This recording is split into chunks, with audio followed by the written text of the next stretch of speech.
దేవుని పరిశుద్ధ నామానికి మహిమ కలుగునుగాక. ఒక వాక్య భాగాన్ని చదువుకొని ఉపదేశాల ముందుకు వెళదాం. సామెతల గ్రంథం 16వ అధ్యాయం 3వ వచనం చదువుకుందాం. నీ పనుల భారము యెహోవా మీద నుంచుము, అప్పుడు నీ ఉద్దేశములు సఫలమగును. దానికి అనుగుణంగా కీర్తనాకారుడు ఏమన్నాడో ఇంకొక మాట.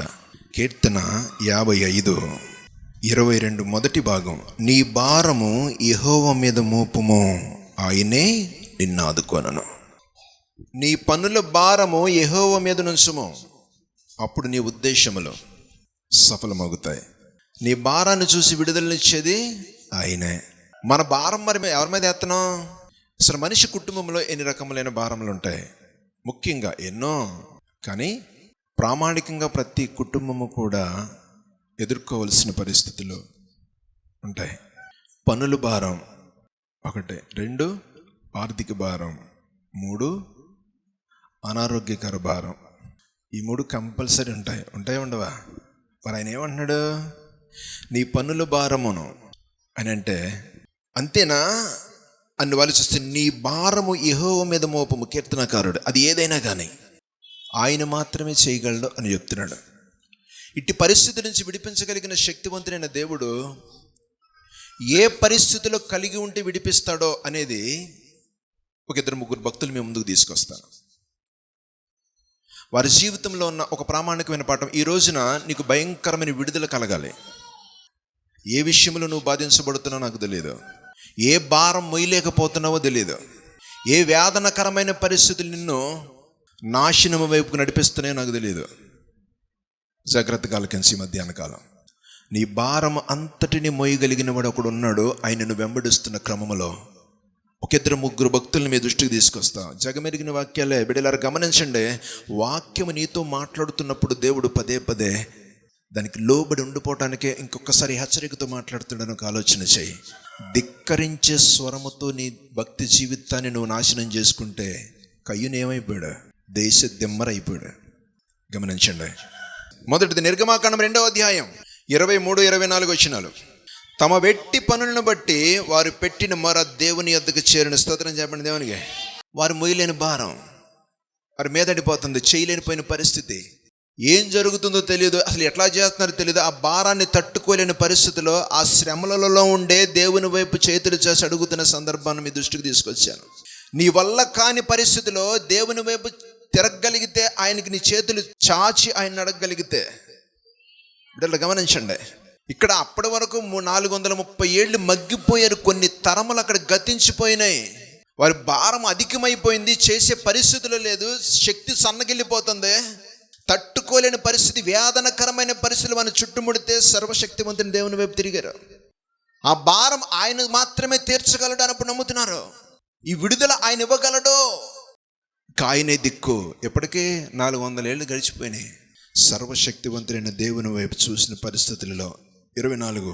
కాగా దేవుడు వారి మూలుగులు విని, హల్లెలూయా హల్లెలూయా.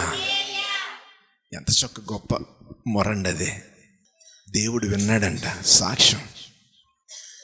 వారు చేస్తున్న రోదన, వారి పడుతున్న తపన, వారి దేవుని వైపు. అంతకుముందు ఇంకొక మాట చూడండి, 3:7 వచనం. మరియు యెహోవా ఇట్లని, నేను ఐగుప్తులో ఉన్న నా ప్రజల బాధను నిశ్చయముగా చూచితిని. స్తోత్రం చేయబడదని.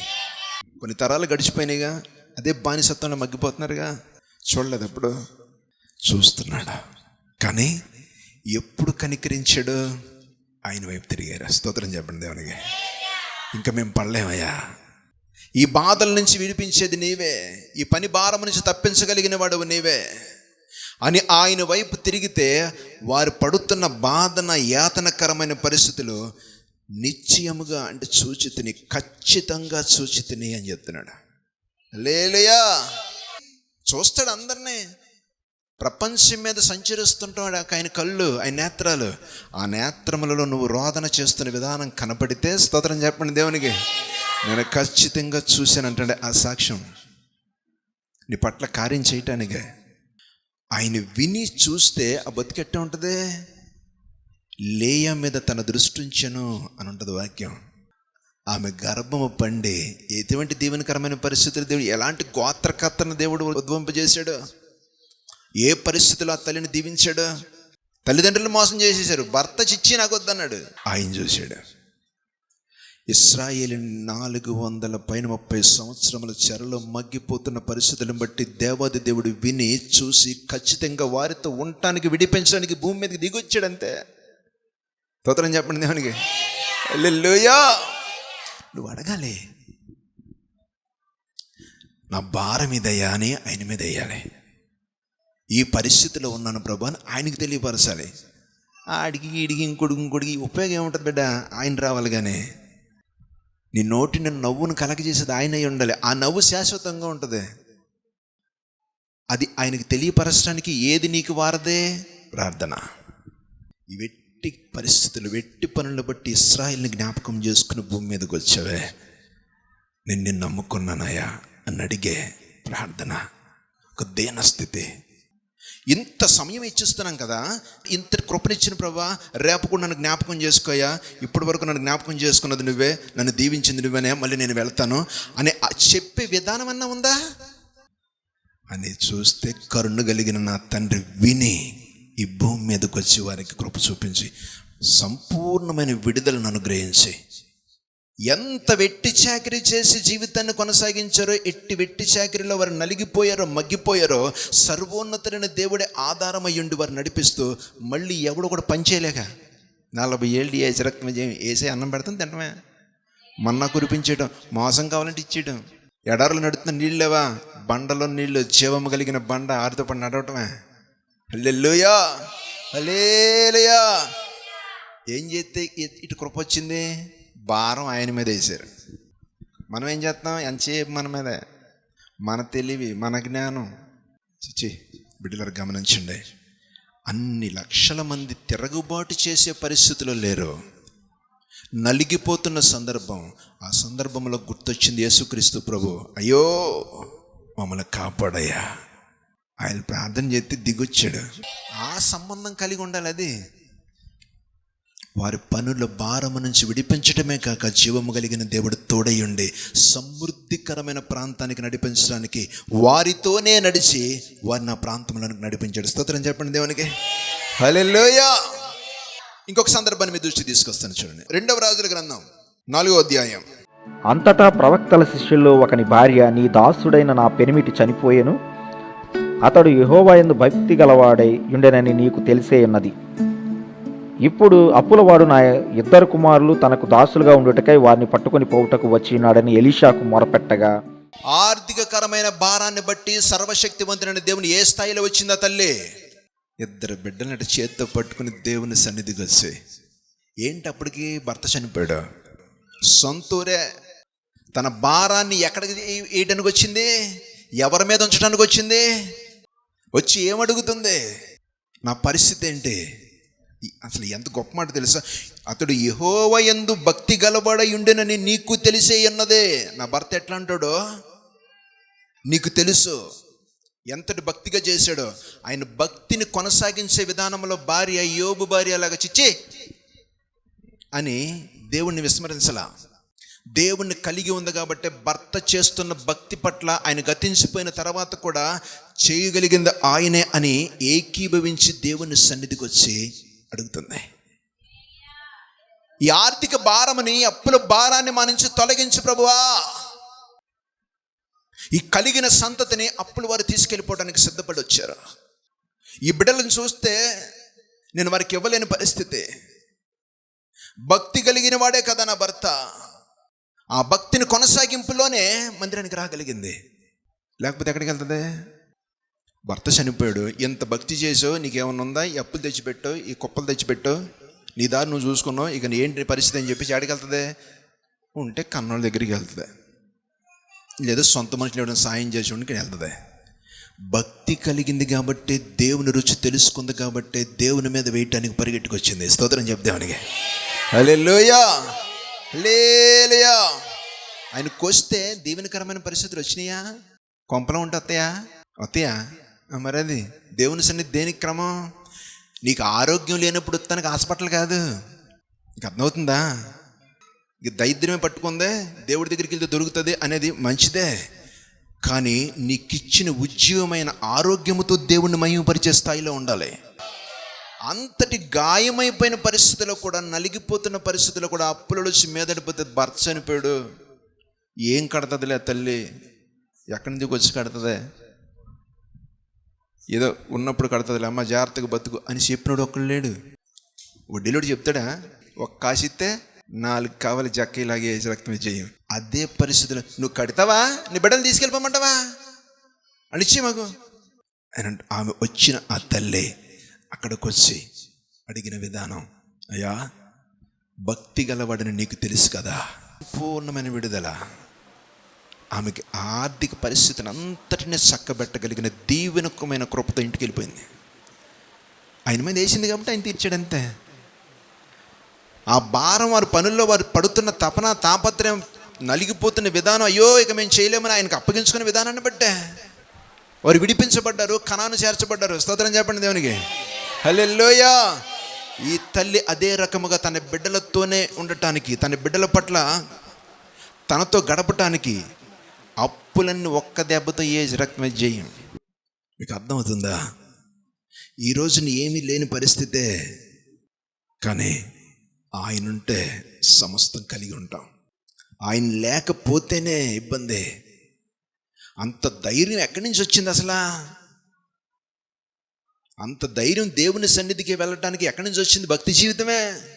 నేను బ్రతుకుతున్న బ్రతుకు నీకు తెలుసు ప్రభువా అనే దమ్ము కలిగిన భక్తి ఉండాలి. ఎంతసేపు క్షమించయ్యా కాదు, నీ భక్తి జీవితంలో రోషం రావాలి.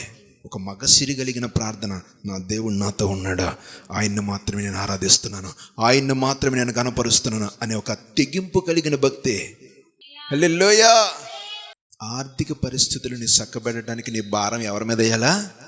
ఆయన మీద వేయాలి. ఆయన మీద వేయాలంటే మనం ఎట్లా ఉండాలా? ఆయన దాటిపోయే బతుకుగా మనం ఉండకూడదు. దాటిపోని దేవుడిని గమనించి ఆయనతోనే ఉండాలి. హల్లెలూయా. లూకాసు వార్త 13వ అధ్యాయం 10-11 వచనాలు చదవమా. 10వ వచనం. విశ్రాంతి దినమున ఆయన యొక్క సమాజ మందిరంలో బోధించున్నప్పుడు, 11వ వచనం, 18 ఏండ్ల నుండి బలహీనపరచు దెయ్యము పట్టిన ఒక స్త్రీ అచ్చట నుండెను. ఆమె నడుము వంగిపోయి ఎంత మాత్రమును చక్కగా నిలవబడ లేకుండెను. సాతాను చర్చిలో ఉంటుందా? అదేంటి ఉండదా? దేవుని దగ్గరే ఉంది. ఇంటికి వచ్చావు నువ్వు ఎక్కడికంటే అటు ఇటు తిరిగి వచ్చేసాను. దాని పని ఏంటి? ఎటో ఒకటి తిరగటమే. తిరగటం ఉండదు కదా దానికి. ఎవడు దేవునికి అనుకూలంగా లేడా అని చూసుకుంటుంది రక్తమే చేయం. ఇక్కడంతే. బిడ్డలు గమనించండి, దాన్ని సులువుగా చిక్కులు పెట్టేదాన్ని తప్పుకోవటానికి నీ భక్తి జీవితంలో యేసు ఉండాలి, ఆయనే ఉండాలి. ఇక్కడ ఆ తల్లి చూడండి, విశ్రాంతి దినమున ఆయన యొక్క సమాజ మందిరములో బోధించుచున్నప్పుడు 18 ఏండ్ల నుండి బలహీనపరచు దయ్యము, మూల భాషలో దానికి పట్టిన యొక్క స్త్రీ అచ్చట ఉండెను. ఆ స్త్రీ చర్చికి వెళ్తుంది. ఎప్పటి నుంచి? 18 ఏళ్ళ నుంచి. ఇంకా అంతకంటే భయంకర ఆ బలహీనతను బట్టి నడుమొంగిపోయింది. దానికి నడుమొంగిపోయి 18 ఏళ్ళ నుంచి వెళ్తుంది. దోషికి వెళ్ళిపోతుంది. రక్తమే జయం. నేను చర్చిలో ఉండాలి, అది వస్తుంది సౌలులాగా. దావీదు తంబరు వాయిస్తేనే వెళ్ళిపోతుంది సౌలు దగ్గర నుంచి దురాత్మ. మళ్ళీ వచ్చి కూర్చుంటుంది. ఎందుకని? భక్తి జీవితం చచ్చిపోయింది సౌలుది, అభిషేకం కోల్పోయాడు. అలాగే ఈ తల్లి ఏదైనా జరగని నాకు అక్కడ స్వస్థత దొరుకుతుంది, నా బతుకి విడుదల అక్కడే. 18 ఏళ్ళు. బిడ్డలారా అట్లా మాట్లాడతారండి. ఇప్పుడు యేసుబాబుకి వాక్యం చెప్పింది సాతాను తెలుసు కదా. మత్తయి సువార్త 4వ అధ్యాయంలోనా చెప్పిందా? యేసుబాబుని పట్టుకుని తీసుకెళ్ళిపోయింది రక్తమే జయం. మరి అట్లాంటిది మన భక్తి జీవితం ఎంత? అవునా? ఏ పరిస్థితులను స్వరపడిపోద్ది రక్తమే జయం. స్తోత్రం చెప్పండి దేవునికి. దానికి అవకాశం ఇచ్చేవారిగా కాక దేవునిలో బతకటానికి, నీ ప్రతి భారము దేవుని మీద వేసే విధానంలో ఆధ్యాత్మికమైన స్థితిలో నువ్వు బ్రతకటానికి, ఒక భక్తి కలిగిన జీవితంలో ఉండటానికి నీకు ఏది ఆధారం? ఆయనతో మాట్లాడటం. ఆయనతో మాట్లాడటం అంటే ప్రార్థనా జీవితం. స్తోత్రం చెప్పు దేవునికి. ఆ జీవితంలో నువ్వు ఉంటేనే దేవుని సన్నిధిని వెంబడించే విధానంలో నీ ఆత్మీయ స్థితి ఎక్కడ కోల్పోకుండా చూసుకోవటానికి అనుదినము తాపత్రయపడాలి. రంపంతో కోసేసినట్టుంటాయి బాధలో. రక్తమే జయం అని నిలబడగలిగితే ఆయన సొత్తడ భారాన్ని. ఆ పరిస్థితుల నుంచి విడిపించడానికి ఆ తల్లి 18 ఏళ్ళ నుంచి ఆరోగ్యం లేక వంగిపోయి అట్టాగి తిరుగుతుంటే సర్వోన్నతులైన దేవుడు యేసు ఆమెను చూసి, స్తోత్రం చెప్పు దేవునికి. హల్లెలూయా. ఏమంటున్నాడు అక్కడ? రమ్మని పిలిచి, అమ్మా నీ బలహీనత నుండి విడుదల పొంది ఉన్నావని ఆమెతో చెబితే ఏం జరిగింది అక్కడ కార్యం? వంగిపోయినాడు, నిలబడింది. 18 ఏళ్ళు ఆ బలహీనత నుంచి పోవాలంటే ఆ భారం ఎవరి మీద ఎత్తకెళ్తుందో తల్లి? యేసుబాబు మీద. మీకు అర్థమవుతున్నాయి నా మాటలు? సీరియస్గా తీసుకుని బిడ్డారు. భక్తి జీవితంలో దేవునితో సంబంధం కట్టయిపోతే ఉపయోగం ఏముండదు. దేవునితో సంబంధం కట్టయిపోవడం అంటే ప్రార్థనలో పడిపోవటమే, దేవుని సన్నిధి నిరాకరించటమే, అసలు ఆయనకి చెప్పుకునే ఆలోచన నీలో చచ్చిపోవడమే. సాతాను ప్రవేశించబడి దాని ఇష్టమే కేసు రక్తమే చేయం. స్తోత్రం చెప్పండి దేవునికి. హల్లెలూయా. బిడ్డలు గమనించండి, నీకున్న ప్రతి వ్యతిరేకత, నీ పనులు భారమా, చేయలేకపోతున్నావా, ఆయన వస్తాడా?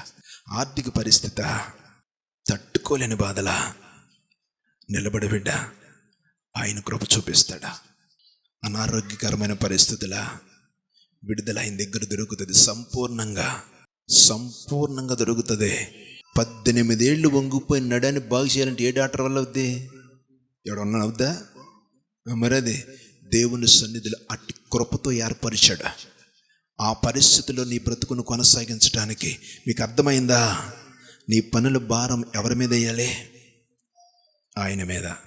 ఈ భారం వేయటానికి మరి నేను ప్రార్థన చేస్తున్నాను, మరి నాకు ఇంకా విడుదల దొరకలేదు, దేవునిలోనే ఉన్నాను అని నువ్వు ఒక భక్తి కనబరుస్తున్నాను, ఆయనకి ఇష్టంగా ఉన్నాను అని నువ్వు అని ఆలోచిస్తూ ఉంటే కొన్ని మాటలు, ఒక 2-3 మాటలు మీ దృష్టికి తీసుకొస్తాను. అట్టి పనుల భారం నుంచి విడిపించి క్షేమకరమైన ప్రాంతాన్ని నడిపించడానికి దేవుడు మన కోసం ఆయన వస్తానన్న మాట. ఇశ్రాయేలు కోసం వచ్చిన దేవుడు నీతో పాటు రావటానికి నీ భారం ఆయన మీద ఏమంటున్నాడు? హల్లెలూయా. సామెతల గ్రంథం 3వ అధ్యాయం 6వ వచనం, నీ ప్రవర్తన అంతటి యందు ఆయన అధికారమునకు ఒప్పుకొని అప్పుడు ఆయన నీ త్రోవలను సరళము చేయును. హల్లెలూయా. బిడ్డలారా గమనించిన బిడ్డలారా, ఆయన అడుగుతున్నమాట, అట్టి కృప నీకు దొరకటానికి ఆర్థిక పరిస్థితులతో సతమతమవుతున్న తల్లికి దీవెనకరంగా మలిచిన దేవుడే, లక్షల మంది శ్రమలో మగ్గిపోతున్నప్పుడు వారి పనుల భారాన్ని బట్టి దేవుని వైపు తిరిగితే ఆయనే దిగొచ్చి ఆయన విడిపించి నడిపించిన దేవుడే. బిడ్డలారా గమనించి, ఆ దేవుడు నిన్ను అడుగుతున్న మాట, నీ ప్రవర్తన అంతటి యందు ఆయన అధికారమునకు ఒప్పుకోను. అప్పుడు మన ప్రవర్తన ఆయన అధికారానికి. నీకు అర్థమవుతుందా? మన జీవితం ఎట్టుండాలా? ఎటువంటి భక్తి కనబరచాలి? లోకానుసారమైన భక్త కాదా? ఆ తల్లి ఏ విధంగా బిడ్డను తీసుకొచ్చింది? ఎవడిని పట్టించుకోకుండా నన్ను కలిగిన నా దేవుడు ఉన్నాడని ఎలాగొచ్చింది? ఎలా విడుదల పొందుకుంది? అన్ని లక్షల మంది కూడా వారి బలాన్ని నమ్ముకోక సర్వోన్నతుడైన దేవుని వైపు చేతులెత్తి మొర పెడితే మొర ఆలకించిన దిగొచ్చిన నా తండ్రి, నీ ప్రవర్తన ఎవరికి అప్పగించాలి? నీ ప్రవర్తనలో, నీ బ్రతుకులో ఎవరిని కలిగి నువ్వు ఉండాలి? మన ప్రవర్తన తనకు అప్పగించడం అంటే మన ఇష్టాన్ని నెరవేరుస్తుంటే ఆయన ప్రవర్తనకు అప్పగించుకున్నట్ట లేదా? మన ఇష్ట ప్రకారం బ్రతకడానికి సిద్ధపడితే ఆయన చిత్తంలో మనం ఉండం. ఎలా ఉండాలి మన ప్రవర్తన? ప్రసంగి గ్రంథం 5వ అధ్యాయం 1వ మాట చదువమ్మా. నీవు దేవుని మందిరమునకు పోవునప్పుడు నీ ప్రవర్తన జాగ్రత్తగా చూసుకుని ఎట్టా? బుద్ధిహీనులు అర్పించినట్లుగా బలి అర్పించుట కంటే సమీపించి ఆలకించుట శ్రేష్టం. స్తోత్రం చెప్పండి దేవునికి. అంటే నువ్వు అర్పించే బలి అర్పణ ఎక్కడెట్టడేసయ్యా? నువ్వు దేవునికి చేద్దామనుకున్న కార్యం నిమిత్తమై ఏది సమర్పించాలనుకుంటున్నావో, ఏది చేయాలనుకున్నా ఎక్కడెట్టాడు? ఎక్కడా? బయటెట్టాడు. నువ్వు ఎట్ట ఉండాలంటున్నాడు? సమీపించి దేవుని వాక్యాన్ని ఆలకించంటున్నాడు. స్తోత్రం చెప్పాలి. హల్లెలూయా, హల్లెలూయా. వారు తెలియకే దుర్మార్గపు పనులు చేయుదురు. ఎవరో? ఆయన మాటను ఆలకించున్నాడు. అటు క్రమంలో మనం ఉన్నామా? వద్దు బిడ్డ. నీ భారం చూస్తున్న నా తండ్రి ఆరోగ్యమా? ఆయన ఇస్తాడా? ఆర్థిక పరిస్థితులా? ఆయన సరిచేస్తాడా? నీ పనుల భారాన్ని బట్టి, నీ కుటుంబం పడుతున్న వేదనకరమైన పరిస్థితిని బట్టి ఇబ్బంది పడుతున్నావా?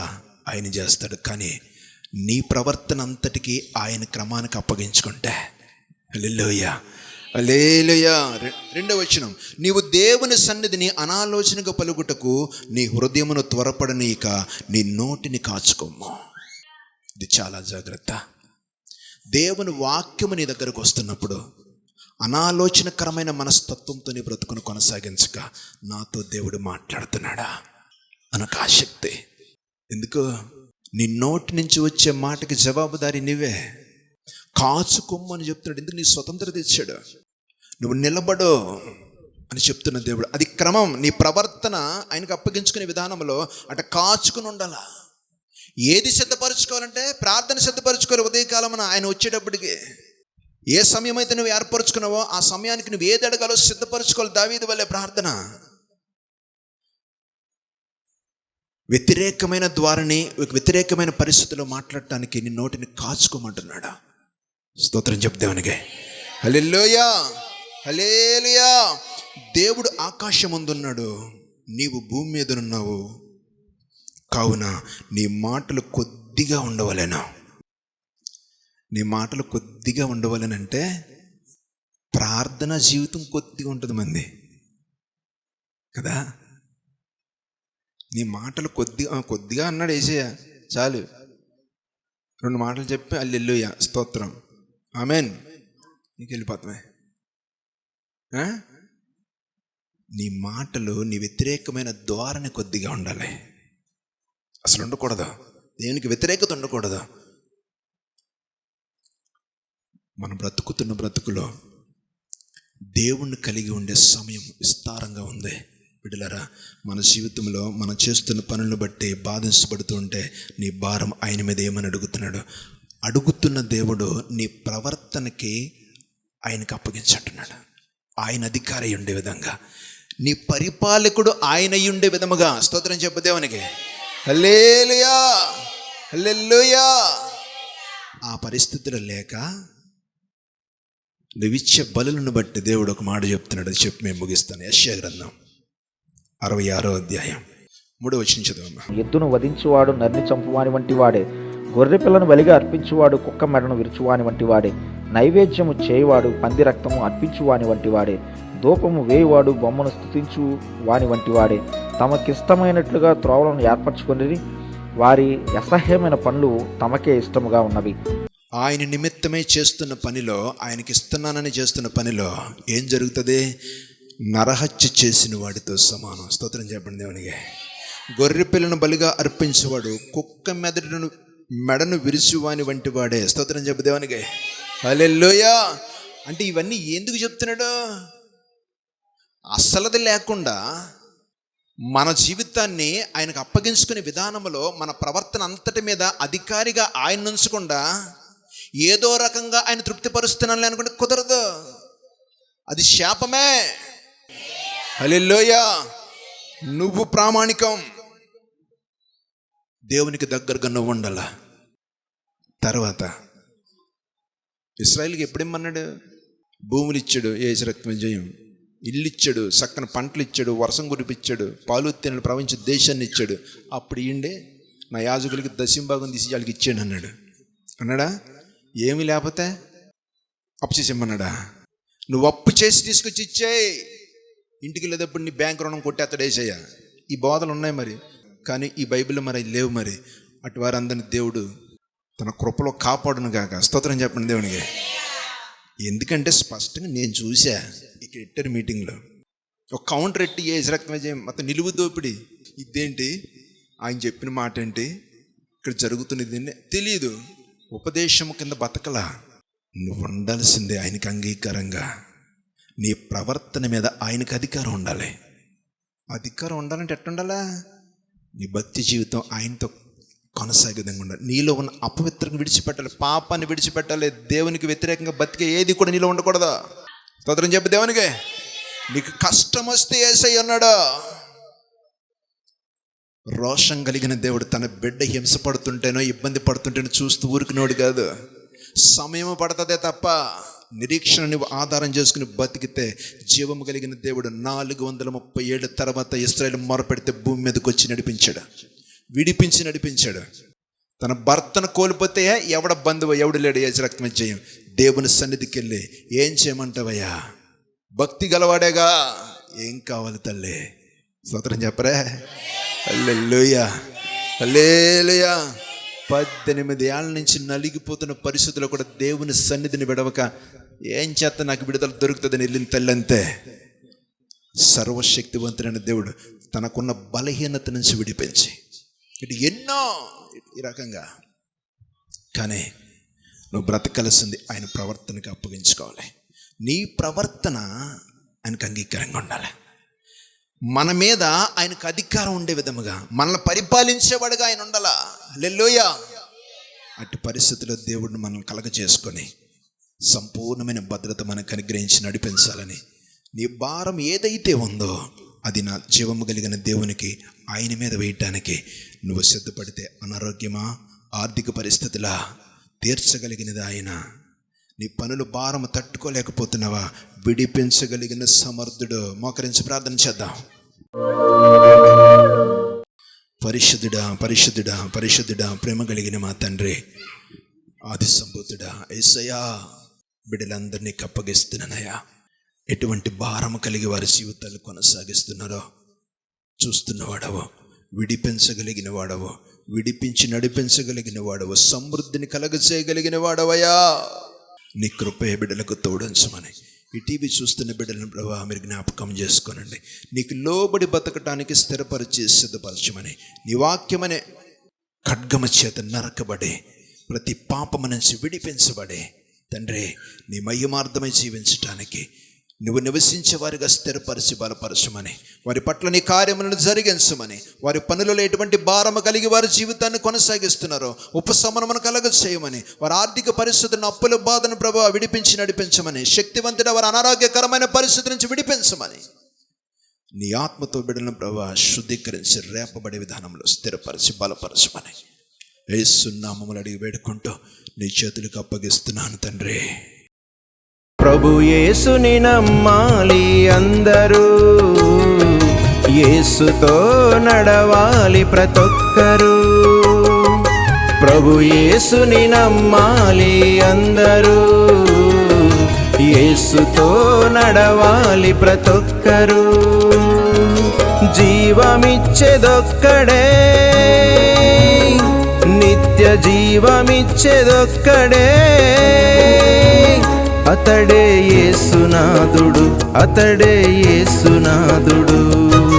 ప్రభు యేసుని నమ్మాలి అందరూ, యేసుతో నడవాలి ప్రతొక్కరు.